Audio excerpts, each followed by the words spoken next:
The LA Kings kicked off a stretch of home games doing exactly what they needed to do, that and more on this edition of Locked On LA Kings.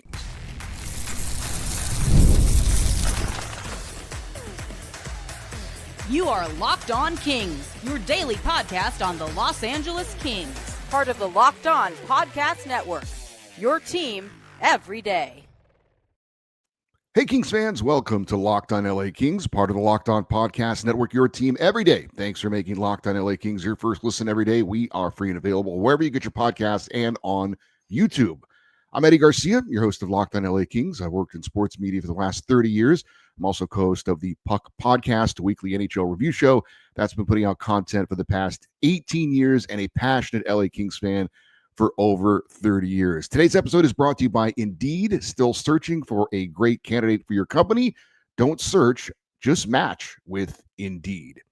LA Kings played game 19 of the NHL season this past Saturday evening against the visiting Detroit Red Wings, looking to start off a stretch of games where LA would play 7 of the next 9 games on home ice, and looking to start that stretch off on the right foot. There would be a few changes to the Kings lineup and some roster moves that were made before the game. Good news, Alex Turcotte, who missed the last 5 games with an upper body injury, was activated off injured reserve and was in the lineup. And Tanner Jeannot was back in the lineup as well, having served the 3 games of his 3-game suspension for an illegal hit to the head in the Vancouver game. That did mean the Kings had to send someone down to Ontario, and it was not Samuel Hellenius, as I had speculated, but Andre Lee was sent down to the AHL. We'll talk more about that move a bit later. But as for the lineup for the LA Kings in the game against Detroit, Andrei Kopitar would center the top line with Adrian Kempe and Alex Turcotte right back in the lineup and right back on the top line. The second line, Phillip Danault was centering with Kevin Fiala and Trevor Moore, who had been on the top line for a few games, but now moved back down to the second line with Alex Turcotte returning. The third line, Quentin Byfield centering Alex Laferriere and Warren Foegele. And the fourth line, Samuel Hellenius at center with Trevor Lewis and, again, Tanner Jeannot back from his 3-game suspension. On defense, you'd have Mikey Anderson and Vladislav Gavrikov, Joel Edmondson and Brant Clark, and Jacob Moverar into the lineup, replacing Andreas Englund, and he would be teamed up with Jordan Spence on that third pairing. The goaltender would be David Rittich in net for the injured Darcy Kemper. Eric Portillo would serve as the backup. So we talked about this on Friday's show. Did not expect to see Eric Portillo making his NHL debut in this one, and that, in fact, was exactly what happened. The big question for me coming into this game was very simple. Would we see 3 solid periods of hockey from the LA Kings? Well, as for the game itself, the Kings did start well, but it didn't result in too many scoring chances, at least for the most of the opening period. But late in the period, minute 55 to go, the Red Wings would turn the puck over in the neutral zone. LA's Phillip Danault gets to the puck, makes a beautiful little flip pass into the zone to defenseman Mikey Anderson, who jumped up in the play. Mikey went around a Red Wings defender, and with Kevin Fiala crashing the net, Anderson was either trying to pass it over to Fiala or put a shot on net. Either way, it goes off the pads of former King goalie Cam Talbot and into the net to give the Kings a 1-0 lead. Now, the center ice camera made it look like Mikey Anderson was passing it over to Kevin Fiala, and it just happened to go off Cam Talbot and in. But the overhead camera actually looked like the angle was actually more towards the net. So either way, Mikey Anderson will take it, and the Kings will take it as well. And they grabbed a 1-0 lead. But just 22 seconds later, Samuel Hellenius would break up a play in the Kings' end. It led to a 2-on-1 with Trevor Lewis and Tanner Jeannot. And the fourth line comes up big. Lewis making a nice pass to Jeannot, who redirects the puck into the side of the net, kind of a tap-in goal. And the Kings had a 2-0 lead with 2 quick goals at the end of the first period.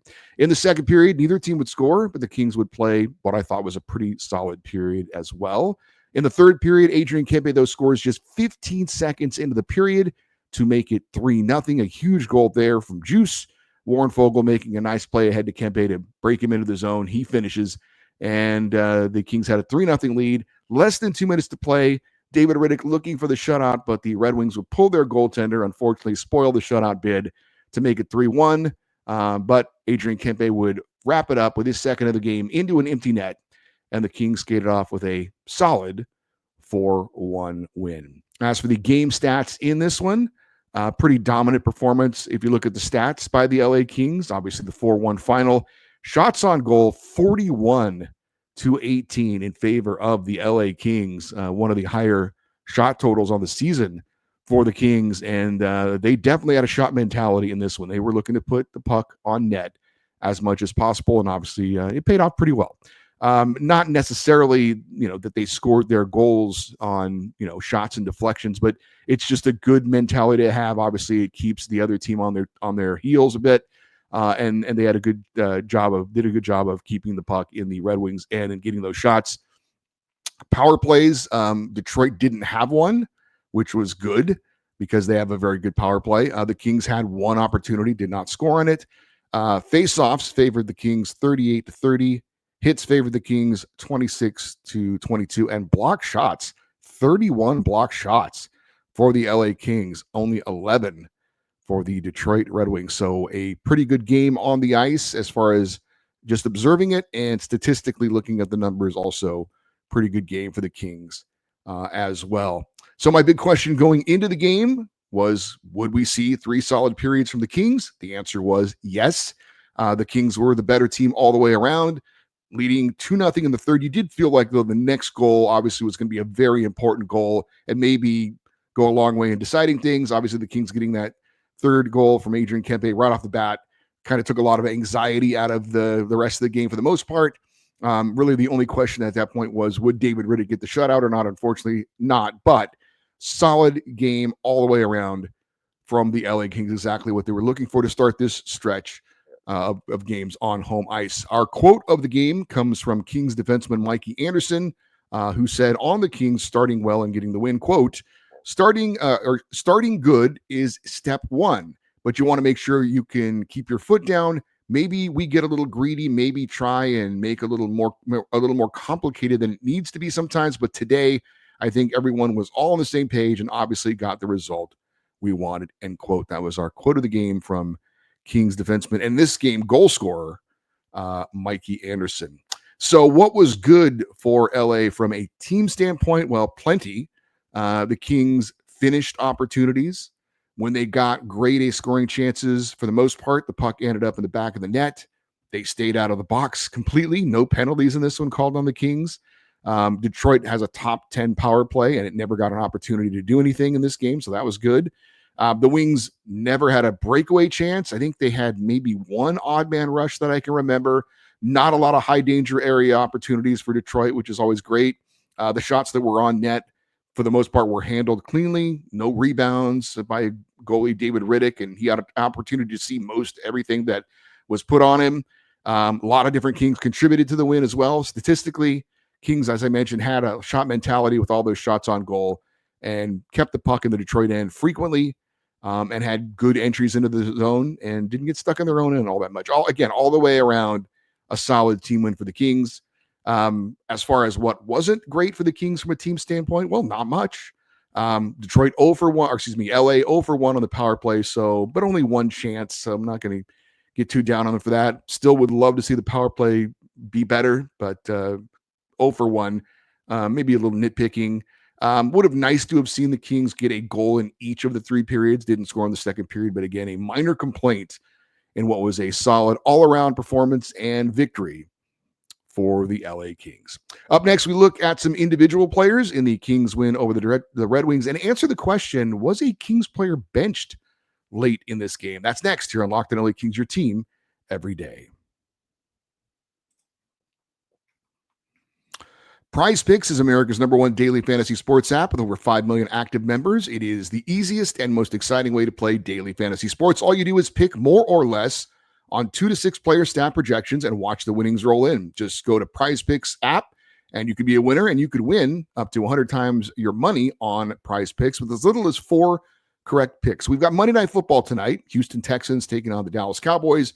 Will Texans running back Joe Mixon have more or less than a touchdown and a half? Will Cowboys wide receiver CeeDee Lamb have more or less than a half touchdown? Those are real examples of picks you can make right now. PrizePicks is the best way to get in on action as far as sports, fantasy sports in most states, includes California. Download the Prize Picks app today and use the code LOCKEDONNHL to get $50 instantly when you play $5. That's code LOCKEDONNHL on Prize Picks to get $50 instantly when you play $5. You don't even need to win to receive that $50 bonus. It's guaranteed. Prize Picks, run your game.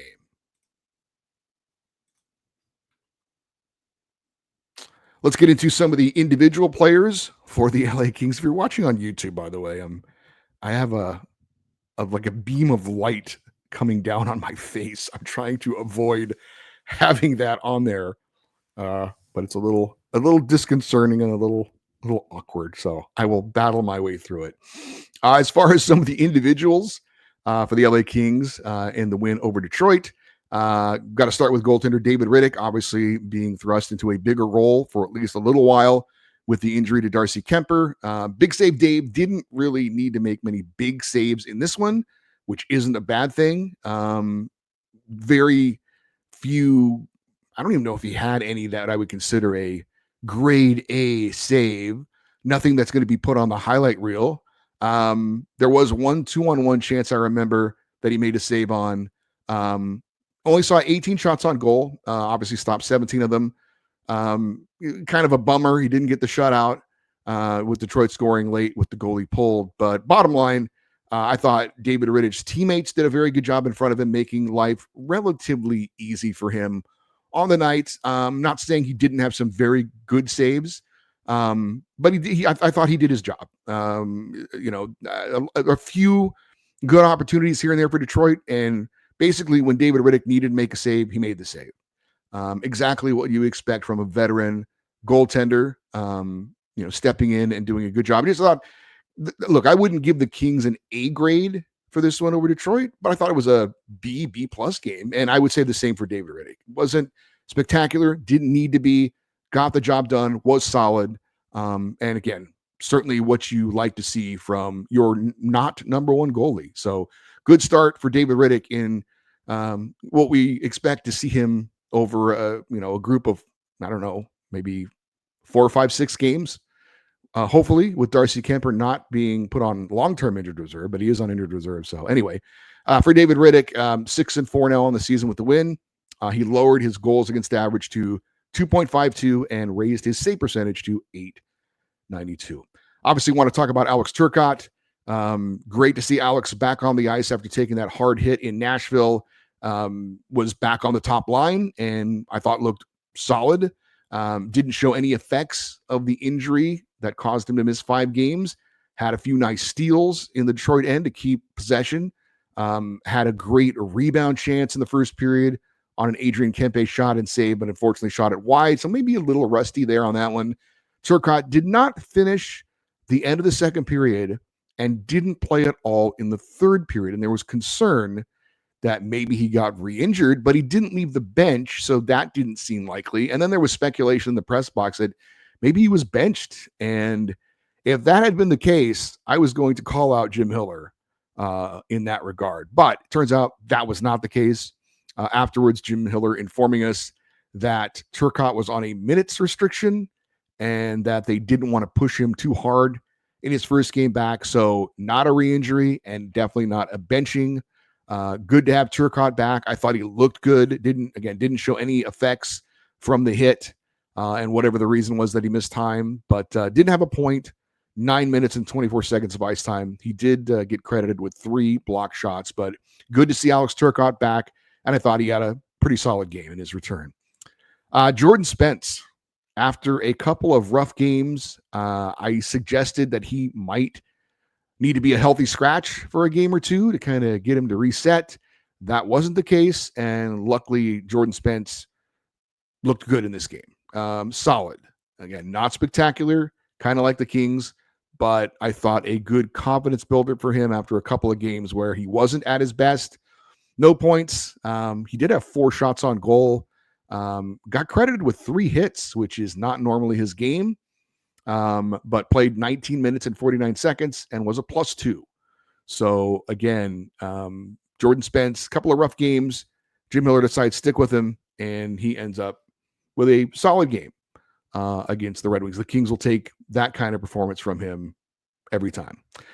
Jacob Moverar in the lineup for the first time, making his season debut for the Kings with the injury to Caleb Jones. He got called up. A typical, I would say, Jacob Moverar game. You never really noticed him on the ice, and that's not necessarily a bad thing. When you don't notice him, it means he's not doing anything wrong, and that's a good thing. You talk about Kevin Fiala, for example, like he's a guy, Quentin Byfield, those guys need to be noticeable on the ice. Jacob Moverar does not need to be noticeable. Third pairing defenseman, just do your job. Don't turn the puck over. Clear the puck out of the zone when you can. If you can move it ahead and start the rush, great. If you can hold it in, you can get a shot on goal, great. But Jim Hiller actually kind of praised him, Jacob Moverar, after the game. I didn't see a lot where I thought he needed to be worthy of praise necessarily. But again, solid, exactly what he needed to do. I don't think he was on the ice for the goal against. So again, just a good job by Jacob Moverar, exactly what you want from your third pairing guy. No mistakes, basic hockey, get the puck out. When you're called upon to make a defensive play, make the play, and you did that. Tanner Jeannot back from his suspension, and there was some thought as to maybe Jeannot being a healthy scratch. He hadn't done a lot lately before the suspension.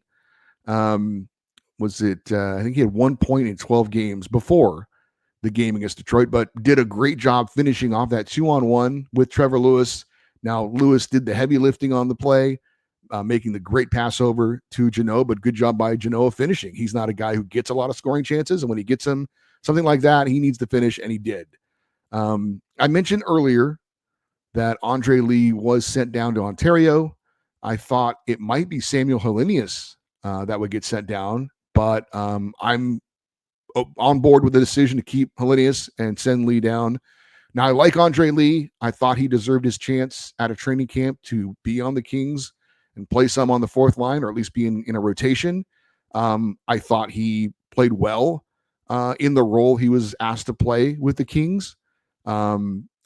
Certainly, if you're looking at who should be on the ice or who should be sent down to Ontario, I think that probably was the best move. Obviously, Tanner Jeannot is not going to be sent down. So you had basically Helenius, Lee, and Akil Thomas. And of those three, I think that was the right decision to send Andre Lee down. I like what Samuel Helenius has done. Also, he plays center where Lee is a winger, so that makes him a little more versatile. And Akil Thomas needs to stay up as well. So Andre Lee, again, the odd man out there, but in the end, I think that was the right choice. And look, Andre Lee did a solid job on the team, getting a little taste of the NHL, which I'm sure he enjoyed. And if the opportunity rises again, where the Kings need a depth forward to come up and fill a role on that fourth line, certainly they would feel very comfortable with Andre Lee. But Tanner Jeannot, again, getting the goal, contributing in his first game back, and kind of solidifying his time on that fourth line for now. Always got to mention Kevin Fiala. Did we get good Kevin or bad Kevin? Yeah, neither really. I think we got okay Kevin in this one. I'm still looking for more from Kevin Fiala. He didn't take any bad penalties. He didn't make any silly turnovers, but he still needs to be more active, I think. And he was fine in this game, but no real standout noticeable plays from Kevin, positively or negatively. So again, need more. He played 17 minutes and 15 seconds, didn't have a point, was credited with 2 shots on goal. 16 shifts, he was a +1, but looking for more from Kevin Fiala. And people might say, well, why aren't you calling out Quentin Byfield? We need more from him. That's true. But Fiala is a veteran guy. He's a guy that consistently can put up numbers. Q is still learning. Q is still trying to figure things out. Yeah, he's not off to the start we would like. But like I said, Fiala's a veteran guy. I expect more from him. And Byfield, by the way, wasn't very noticeable in the previous game against Colorado. He was noticeable in this game. I noticed his energy. I noticed his effort. And I'm not saying Fiala didn't put in the effort, but I just expect more out of him. And looking for him to get going here at some point, because the Kings obviously are going to need him. Coming up next, we still need to give out our 3 stars of the game and the win over Detroit. We're going to check the Pacific Division standings, see where the Kings are right now. in the standings, and also give you a rain report. That's next here on Locked On LA Kings, your team every day. No matter how the last game went, anytime you take the field, you've got a shot at greatness. Give your team the best shot at winning by recruiting more MVPs with Indeed, because Indeed is the hiring partner where you can attract, interview, and hire all in one place. And Indeed is the only job site where you're guaranteed to find quality applications that meet your must-have requirements, or else you don't pay. Indeed partners you with every step of the way on the hiring process. Find great talent through time-saving tools like Indeed Instant Match assessments and virtual interviews. With Instant Match, as soon as you sponsor a post, you get a short list of qualified candidates with resumes on Indeed that match your must-job description, and you can invite them to apply right away. Plus, you only pay for quality applications that meet your must-have requirements. And listeners of this show will get a $75 sponsored job credit to get your job more visibility at Indeed.com/lockedon. Just go to Indeed.com/lockedon right now and support our show by saying you heard about Indeed on this podcast. Indeed.com/lockedon. Terms and conditions apply. Need to hire? You need Indeed. All right, let us get to the 3 stars of the game. One of my favorite things to do because it means that the Kings picked up a victory. And this was, I don't want to say difficult, but a little challenging to pick the 3 stars in this one because a lot of guys contributed for the Kings. 10 different Kings had points in this one. But for my 3 stars, I'm going to go with my number 3 star, goaltender David Riddick. Again, not spectacular, didn't need to be, but when he needed to make a save, he did it. Big Save Dave didn't need to make a big save, but still played a very solid game. Almost got the shutout. And for me, he is my number 3 star of the game. The number 2 star goes to defenseman Mikey Anderson. Scored his 3rd goal of the season to get the Kings on the board. By the way, his career high in goals for a season is 5. So could be on his way to a career year in goals scored, which would be great. Obviously, from a defensive defenseman, for him to make a fairly skilled offensive move was great to see. Again, jumped up in the play, got a great feed from Phil with the no, made a nice move around a defender, and then again, whether he was shooting or passing, it finds its way into the net. But still a nice move and a nice job of anticipating what was going on in the play. He had 22 minutes and 14 seconds of ice time. That was only 5 seconds behind Vladislav Gavrikov for the most ice time of any Kings player in that game. Mikey finished with a +1, had 4 shots on goal and a team-high 8 blocked shots. That is a lot of blocked shots. So a very solid game for Mikey Anderson and deserving of our number 2 star. But our number 1 star of the game is going to be Adrian Kempe for his 2-goal night. The empty netter was nice, but it was that first goal that was really the big one. Just 15 seconds into the third. That 3rd goal was huge. I mean, up 2-0. You think the next goal is going to be big. Either Detroit's going to get back in the game or a 3-goal lead in the 3rd is a fairly safe lead, right, for the LA Kings in that one. And, you know, I've criticized Kevin Fiala a few times this year because he's gotten some pretty good opportunities, more than one breakaway chance, and he's yet to finish. Kempe, he's a finisher. He got that breakaway chance. You just knew he was going to put it in the back of the net, and he buried it. Great to see. Adrian Kempe now tied with Alex Laferriere for the team lead in goals with 9, and he now has 18 points on the season, second only to Kings captain Anze Kopitar. So Adrian Kempe, our number 1 star in the win over Detroit. So let's check in on the Pacific Division standings and see where the LA Kings are to start the week. The Vegas Golden Knights are still on top of the Pacific, an overall record of 11-5-2. They've got 24 points. This past week, they went 2-2. They beat the Ducks and Utah, lost to Carolina and Washington. Kings are 1 point behind Vegas as we start the new week with 23 points, record of 10-6-3 overall. 1-2 this past week, losses to the Flames and Avalanche and a win over the Red Wings. Canucks right now are in 3rd place or tied for 3rd place with 21 points. They've got a record of 9-5-3. The Canucks went 2-2 this past week.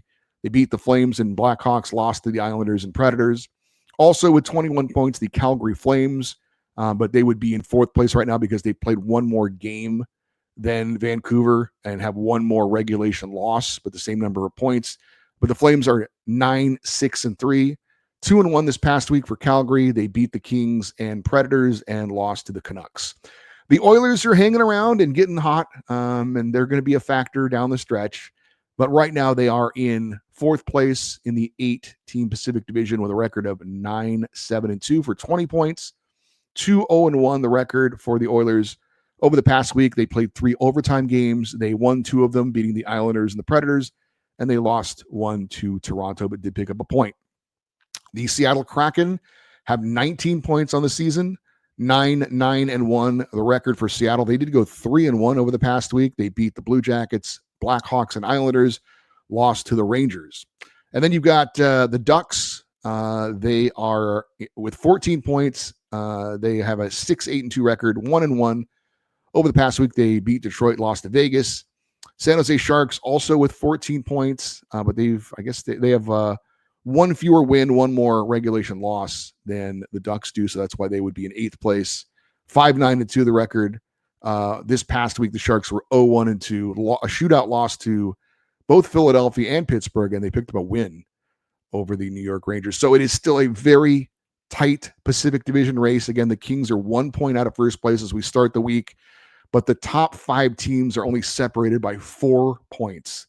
So if somebody gets really hot, they're going to move up. Somebody has a really bad week, they have a chance to really slide down. So it's whoever's going to be consistent is going to stay in one of those top 3 spots. And so far, so good for the Kings. Again, they've got this stretch of 7 of the next 9 at home, and then the 2 road games are in California. So good stretch here for the Kings to make sure they maintain one of those top 3 spots in the Pacific Division, which are automatic playoff spots.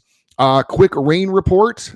Friday, the Kings AHL affiliate picked up a win in Colorado over the Eagles.